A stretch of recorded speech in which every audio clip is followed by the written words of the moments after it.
মুহূর্তে ফোরাত নদীর তলদেশ থেকে অদ্ভুত শব্দ শোনা যাচ্ছে এবং সেটি রেকর্ড করা হয়েছে। তাহলে কি প্রিয় নবীর করা ভবিষ্যৎবাণী খুব কাছাকাছি চলে এসেছে? এই অদ্ভুত আওয়াজটি একটু শুনুন, তারপর এই আওয়াজ সম্বন্ধে কিছু চাঞ্চল্যকর তথ্য আজ আপনাদের জানাবো।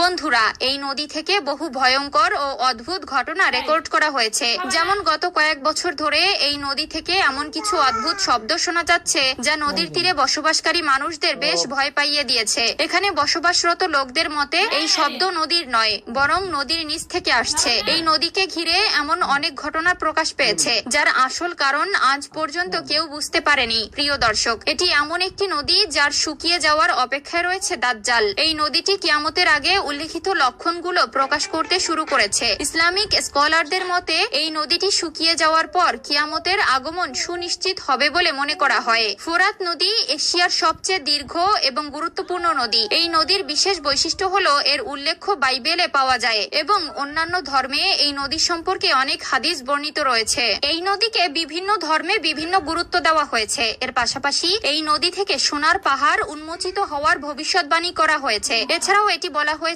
যে কিয়ামতের বড় বড় নিদর্শনগুলোর মধ্যে একটি হবে এই নদীটি সম্পূর্ণভাবে শুকিয়ে যাবে। বন্ধুরা, কিয়ামত আসার আগে এই নদী থেকে অনেক ধরনের নিদর্শন প্রকাশিত হবে, যেগুলোর মাধ্যমে বোঝা যাবে যে মহাবিশ্বের অবসান এখন খুবই কাছাকাছি, অর্থাৎ কিয়ামত আর বেশি দূরে নেই। বহু শতাব্দী ধরে এই নদী খুবই অশান্তভাবে প্রবাহিত হচ্ছিল, তবে সাম্প্রতিক কিছু বছর ধরে এই নদীতে অনেক বড় পরিবর্তন দেখা দিতে শুরু করেছে। এই শব্দগুলো সম্পর্কে অনেকেই মনে করেন এই শব্দগুলি নদীর নিচে বন্দী সেই ফেরেশতাদের হতে পারে, যাদের এক সময়ে আকাশ থেকে পৃথিবীতে নামানো হয়েছিল এবং পরে পৃথিবীতে বন্দী করে রাখা হয়েছে, যাদের ফলেন অ্যাঞ্জেলস বলা হয়, কারণ তারা বিশ্বাস করেন যে হযরত ঈসা আলাইহিস সালাম এই জায়গাতেই আসবেন। এই নিয়ে বিভিন্ন ধর্মের বিভিন্ন মতামত রয়েছে। ইসলামিক গবেষণা অনুযায়ী একটি হাদিসে বলা হয়েছে যে কিয়ামত আসার আগে ফোরাত নদী থেকে একটি বড় সোনার পাহাড় বের হয়ে আসবে। এটি প্রকাশের পর একটি বড় যুদ্ধ হবে, এতে অনেক মানুষ নিহত হবে। আবার কিছু অন্যান্য ধর্মের মানুষ মনে করেন এই নদীতে ফলেন অ্যাঞ্জেলস এসেছিল,